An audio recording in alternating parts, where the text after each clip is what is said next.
కేంద్ర మంత్రి కిషన్ రెడ్డి మాట్లాడుతున్నారు. ఇప్పుడు లైవ్ చూద్దాం. ఏ రకంగా వారి ఆత్మ గౌరవం దెబ్బతినే విధంగా వాళ్ళు బాధపడవాలో మనకు తెలుసు.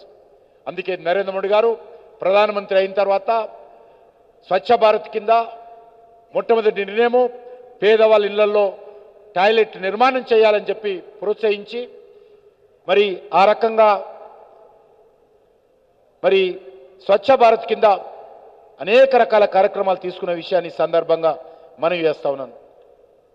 అంతేకాకుండా బేటీ బచావ్ బేటీ పడావ్ ఆ రోజు ప్రధానమంత్రి అయినప్పుడు హర్యానా లాంటి రాష్ట్రంలో 1000 మంది మగపిల్లలు పుడితే 918 మంది ఆడపిల్లలు పుట్టేవాళ్ళు. దానికి కారణము తల్లి గర్భంలో ఉన్నప్పుడే మగ ఆడాన్ని గుర్తించి ఆడపిల్లని తిరగానే తల్లి గర్భంలో ఉన్నప్పుడే చంపేసేటువంటి వాళ్ళు. అందుకే నరేంద్ర మోడీ గారు ఈ రకంగా ఉండడము వికృతి, ఇది ప్రకృతి కాదు. ప్రకృతి అంటే సమానంగా ఆడపిల్లలు మగపిల్లలు సమానంగా జన్మనివ్వాలి, ఆ రకంగా ఆడపిల్లల పట్ల వివక్షత చూపకూడదని చెప్పి ఒక ఉద్యమంలాగా బేటీ బచావ్ బేటీ పడావ్ అనేటువంటి కార్యక్రమం చేపట్టి ఈరోజు దేశవ్యాప్తంగా మరి 1000 మందికి 918 మంది ఆడపిల్లలు ఏ రకంగా జన్మించే వాళ్ళు ఈరోజు ఆ సంఖ్య 1000కి 1000 దాటి ఈరోజు 1020 మంది 1020 మంది ఆడపిల్లలు ఈరోజు జన్మించేటువంటి పరిస్థితికి ఈ 11 సంవత్సరాలలో ప్రజలలో వచ్చినటువంటి మార్పు, తీసుకొచ్చినటువంటి చట్టాలు, చైతన్యం కారణంగా ఈరోజు బేటీ బచావ్ కార్యక్రమం అయింది. ఎవరు కూడా ఆడబిడ్డలను చంపకూడదని చెప్పి ఇచ్చినటువంటి పిలుపుకు ఈ దేశంలో ఉన్నటువంటి మహిళలు, భర్తలు, అత్తలు, మామలు అందరూ కూడా స్పందించి ఆడపిల్లలను గౌరవించేటువంటి అద్భుతమైనటువంటి కార్యక్రమం నరేంద్ర మోడీ గారు చేపట్టారు. అంతేకాదు ఆడబిడ్డలకు జన్మనివ్వడమే కాదు, ఆడబిడ్డలను చదివించాలని నిర్ణయం తీసుకోవడం జరిగింది. ఆడబిడ్డలకు గౌరవించాలని నిర్ణయం తీసుకోవడం జరిగింది. అన్ని రంగాలలో కూడా ఈరోజు మహిళలను ప్రోత్సహించేటువంటి ప్రయత్నం జరుగుతూ ఉంది. ఈరోజు ఆర్మీలో కావచ్చు, అది ఆర్మీలో ఎయిర్ ఫోర్స్ కానీ, డిఫెన్స్ కానీ, నేవీ కానీ, సైనిక్ స్కూళ్ళల్లో మొదటిసారి సైనిక్ స్కూళ్ళల్లో ఆడబిడ్డలకు రిజర్వేషన్ కల్పించాం. ఆర్మీలో చేర్చే ప్రయత్నం చేస్తూ ఉన్నాం. ఈరోజు యుద్ధ విమానాలు నడుపుతున్నటువంటి మరి వార్ పైలట్స్ కూడా ఈరోజు ఆడబిడ్డలు కీలక పాత్ర పోషిస్తున్నారు. అన్ని రంగాలలో మహిళలు కీలక పాత్ర పోషిస్తున్నారు. కాబట్టి ఆ దిశలో ముందుకెళ్తా ఉన్నాం. అంతేకాకుండా రాజకీయంగా కూడా 33% చట్టసభల్లో మహిళలకు రిజర్వేషన్ చట్టాన్ని తీసుకొచ్చినటువంటి ఘనత నరేంద్ర మోడీ గారి ప్రభుత్వానికి దక్కుతుంది. అంతేకాకుండా మహిళలు ఉద్యోగస్తులైతే వారి ప్రసూతి సెలవులు 12 నెలలు ఉండేది. 12 నెలల నుంచి 26 నెలల వరకు ప్రసూతి సెలవులు పెంచినటువంటి ఘనత నరేంద్ర మోడీ గారి ప్రభుత్వానికి దక్కుతుందనే విషయాన్ని మనవి చేస్తా ఉన్నాను. ఈ రకంగా ఈరోజు దేశ రాజకీయాలలో గత 10 సంవత్సరాలలో మహిళలకు సంబంధించి అనేక రకాల మహిళా సాధికారిత పెరిగింది. మహిళలకు సంబంధించినటువంటి చట్టసభల్లో ఇంకా రిజర్వేషన్ అమలు చేయకముందే చాలా పెద్ద ఎత్తున మహిళలు రాజకీయాలకు వచ్చేటువంటి పరిస్థితి కనిపిస్తుంది. మనం స్వయంగా చూస్తూ ఉన్నామనే విషయాన్ని మనవి చేస్తున్నాను. అంతేకాకుండా ఈరోజు గ్యాస్ కనెక్షన్స్, గతంలో గ్యాస్ కనెక్షన్ అంటే ధనవంతులకు, పెద్దవాళ్లకు మాత్రమే అందుబాటులో ఉండేది. కానీ మోడీ గారు వచ్చిన తర్వాత మహిళల ఆరోగ్యాన్ని కాపాడాలని నిర్ణయం తీసుకున్నారు. ఒక్కసారి కట్టెలపై మీద వంట చేస్తే 400 సిగరెట్లు తాగితే ఆ వ్యక్తి ఆరోగ్యం ఎక్కడైతే దెబ్బతింటుందో, ఒక్కసారి కట్టెలపై మీద వంట చేస్తే ఆ యొక్క ఆడబిడ్డ, ఆ యొక్క తల్లి యొక్క ఆరోగ్యం దెబ్బతింటుంది. ఈ విషయాన్ని దృష్టిలో పెట్టుకొని ప్రతి ఒక్కరు కూడా ఎవరికి ఏ రకమైనటువంటి సీనియారిటీ బుకింగ్ అవసరం లేకుండా ఎప్పుడు కావాలంటే, ఎక్కడ కావాలంటే ఈ రోజు వరకు కూడా రేషన్ కార్డు ఉన్నటువంటి ప్రతి కుటుంబానికి ఈరోజు వంట గ్యాస్ కనెక్షన్ ఇస్తున్న విషయాన్ని ఈ సందర్భంగా మనం చేస్తా ఉన్నాను. అంతేకాకుండా ఈరోజు ఆధ్యాత్మికమైనటువంటి దృష్టికోణంలో కూడా ఈ దేశంలో అనేక రకాల మార్పులు తీసుకొచ్చాం. కొన్ని వందల సంవత్సరాల నుంచి అయోధ్యలో రామ జన్మభూమి దేవాలయం కోసం ఘర్షణ జరుగుతున్న విషయం మనకు తెలుసు. అటువంటి సమస్యకు కూడా సునాయాసంగా ఒక రక్తపు బొట్టు చిందకుండా అనేక వేల మంది చనిపోయినటువంటి ఉద్యమాల కారణంగా అయోధ్య రామాలయాన్ని విషయం ఒక రక్తపు బొట్టు చిందకుండా, ఒక నిరసన జరగకుండా ఆ సమస్యను పరిష్కారం కోసం సుప్రీంకోర్టు ముందు వాస్తవాలను పెట్టి మరి సుప్రీంకోర్టు తీర్పు మేరకు అయోధ్యలో భవ్యమైనటువంటి దివ్యమైనటువంటి రామ మందిర నిర్మాణం చేసి అన్ని వర్గాల ప్రజలు హిందూ కానీ ముస్లిం కానీ ఈరోజు ఏకాభిప్రాయంతో ఆ యొక్క నిర్ణయాన్ని సుప్రీంకోర్టు ఇచ్చినటువంటి తీర్పును ఆ యొక్క మందిర నిర్మాణాన్ని స్వాగతించిన విషయాన్ని మనం చేస్తా ఉన్నాను. అంతేకాకుండా జమ్మూ కాశ్మీర్లో ఆర్టికల్ 370 ద్వారా డాక్టర్ బాబాసాహెబ్ అంబేద్కర్ రూపకల్పన చేసినటువంటి భారత రాజ్యాంగము జమ్మూ కాశ్మీర్లో అమలయ్యేది కాదు. జిన్నా రాజ్యాంగం ఏమలేదు జమ్మూ కాశ్మీర్లో. జిన్నా ప్రవేశపెట్టినటువంటి జిన్నా ఆధారంగా వచ్చినటువంటి ఆర్టికల్ 370 చట్టం అమలు జరిగేది. కానీ బాబాసాహెబ్ అంబేద్కర్ భారత రాజ్యాంగం అమలు జరగలేదు. అటువంటి జమ్మూ కాశ్మీర్లో నరేంద్ర మోడీ గారి ప్రభుత్వము అనేక ఉగ్రవాద కార్యక్రమాలు, పాకిస్తాన్ ప్రేరేపిత కార్యక్రమాలు, మన పిల్లలే మన ప్రైమరీ స్కూల్ హై స్కూల్కి వెళ్ళేటువంటి విద్యార్థులే మన పోలీసుల మీద ప్రతిరోజు రాళ్లతో కొట్టేటువంటి పరిస్థితి.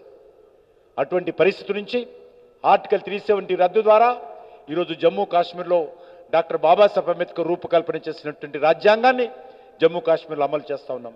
ఉగ్రవాదాన్ని అరికట్టాం. రాళ్లతో పోలీసులను కొట్టేటువంటి కార్యక్రమం అయిపోయింది.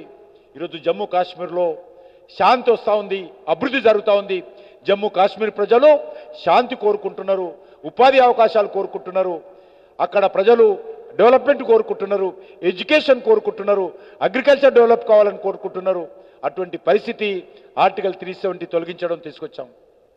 జమ్మూ కాశ్మీర్ మరొక పాలిస్తాన్ అవుతుందని పార్లమెంటులో ఉపన్యాసాలు ఇచ్చినటువంటి వాళ్ళందరూ కూడా జమ్మూ కాశ్మీరు మరి తప్పు మీరు మాట్లాడిందని చెప్పి ఈరోజు వాళ్ళ వ్యవహారంతో తీర్పునిచ్చిన విషయాన్ని ఈ సందర్భంగా మనవి చేస్తున్నాను.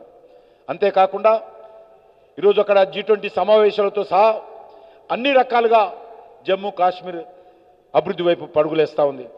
2 రోజుల క్రితమే మీరందరూ చూస్తుంటారు, 2 రోజుల క్రితమే చినాబ్ రివర్ మీద, చినాబ్ నది పైన ఏ రకంగా ప్రపంచంలో అతి ఎత్తైనటువంటి రైల్వేకి సంబంధించినటువంటి రైల్వే ట్రాక్ నిర్మాణం చేసిన విషయాన్ని సందర్భంగా మనవి చేస్తున్నాను. చినాబ్ బ్రిడ్జ్ ఏదైతున్నదో జమ్మూ కాశ్మీర్లో ఉగ్రవాదుల యొక్క అడ్డగా ఉండేటువంటి ప్రాంతంలోనే ఈరోజు ఉగ్రవాదాన్ని అరికట్టి రైల్వే ప్రాజెక్టును పూర్తి చేసిన విషయాన్ని ఈ సందర్భంగా మనవి చేస్తున్నాను. అంతేకాకుండా ఈరోజు జమ్మూ కాశ్మీర్లో అసెంబ్లీ ఎలక్షన్ జరిగిన, పార్లమెంట్ ఎలక్షన్ జరిగిన ఆర్టికల్ 370 రద్దు కాకముందు 2%, 7%, 11% మ్యాక్సిమం పోలింగ్ అయ్యేది. ఎక్కడ కూడా ప్రజలు వచ్చేవాళ్ళు కాదు, ప్రజలు ఎలక్షన్స్ బహిష్కరించేటువంటి వాళ్ళు. పాకిస్తాన్ ఐఎస్ఐ టెర్రరిస్టులు పోలింగ్ పోతే భయపెట్టించేవాళ్ళు, పోలింగ్ కేంద్రంలో దాడులు జరిగేటువంటి వాళ్ళు. మొన్న పార్లమెంట్ ఎన్నికల్లో 35 సంవత్సరాల తర్వాత తొలిసారిగా అత్యధికమైనటువంటి పోలింగు ఆర్టికల్ 370 తొలగించిన తర్వాత లాస్ట్ పార్లమెంట్ ఎలక్షన్స్లో 60%, ఆల్మోస్ట్ 59% పైగా పోలింగ్ జరిగింది. కొన్ని కాన్స్టిట్యున్సీలలో 70% వరకు కూడా పోలింగ్ జరిగిందనే విషయాన్ని మనం చూస్తున్నాం. అంతేకాదు మొన్న 2024 పార్లమెంట్ ఎన్నికల తర్వాత అసెంబ్లీ ఎలక్షన్ జరిగాయి. మా పార్టీ తరఫున నేను అక్కడ 3 నెలలు assembly election Jammu Kashmir election ఇన్ఛార్జిగా నేను బీజేపీ కేంద్ర పార్టీ తరఫున అక్కడ ఉన్నాను.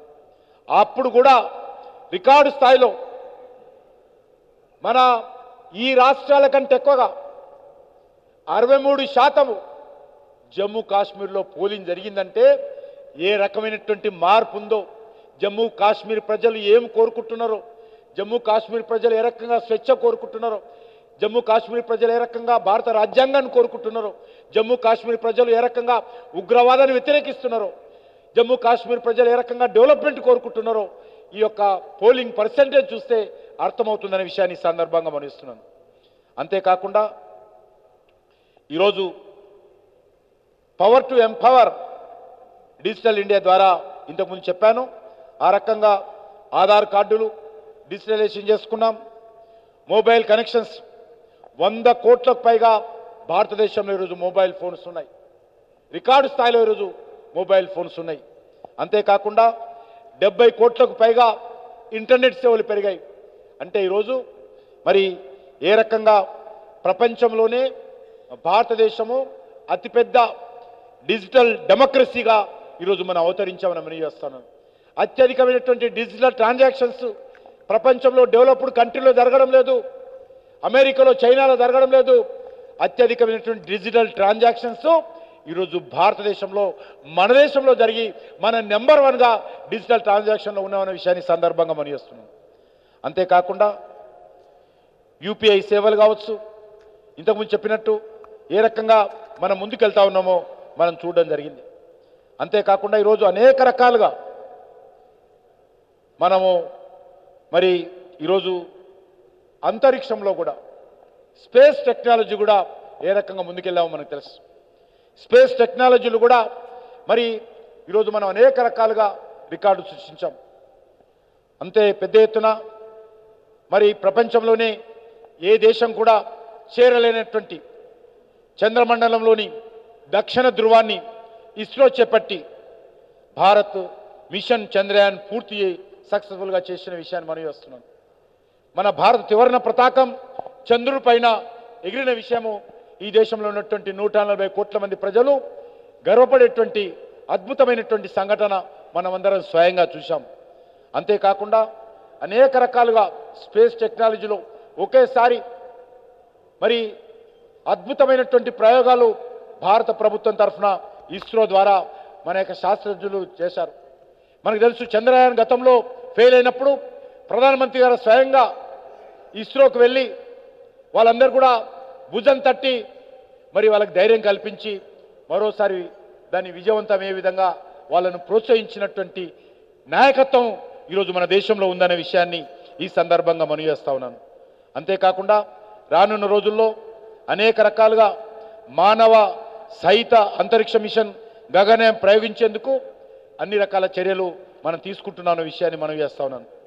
అంతేకాకుండా ఈరోజు మనం చూస్తూ ఉన్నాము ఒకేసారి 104 శాటిలైట్లు ఒకేసారి ప్రయోగించి ప్రపంచంలోనే రికార్డు సృష్టించినటువంటి దేశంగా భారతదేశం గుర్తింపు పొందింది. ఈ రకంగా మనము ఎలక్ట్రిసిటీ కూడా గతంలో మనకు తెలుసు, మనము హైదరాబాద్లో ఏ రకంగా ఇండస్ట్రియలిస్టు ధర్నా చేసేవాళ్ళు మాకు కరెంటు కావాలని. వ్యవసాయ రంగానికి విద్యుత్ కోతలు ఉండేది, ఇండస్ట్రీస్కి విద్యుత్ కోతలు ఉండేది, కమర్షియల్గా విద్యుత్ కోతలు ఉండేది, డొమెస్టిక్ రంగానికి విద్యుత్ కోతలు ఉండేది. కానీ విద్యుత్ కోతలు లేనటువంటి నూతన విద్యుత్ భారతాన్ని ఈరోజు నిర్మాణం చేయడం జరిగింది. ఏ రంగానికి కావాల్సిన అవసరాలు కావాలంటే ఆ యొక్క విద్యుత్ ఈరోజు అందుబాటులో ఉంటున్నటువంటి పరిస్థితి ఈరోజు తీసుకురావడం జరిగింది. ఆ రకంగా విద్యుత్తును పూర్తి స్థాయిలో అందరికీ అందుబాటులో తీసుకొచ్చేటువంటి ప్రయత్నం చేశాం. అదే కాకుండా దేశవ్యాప్తంగా అన్ని గ్రామాలలో, మారుమూల ప్రాంతాలలో, తండాలలో, ఏజెన్సీ ఏరియాలలో కూడా కరెంట్ ఉండేది కాదు. కొన్ని వేల గ్రామాలలో ఆ రకంగా ఉండేది.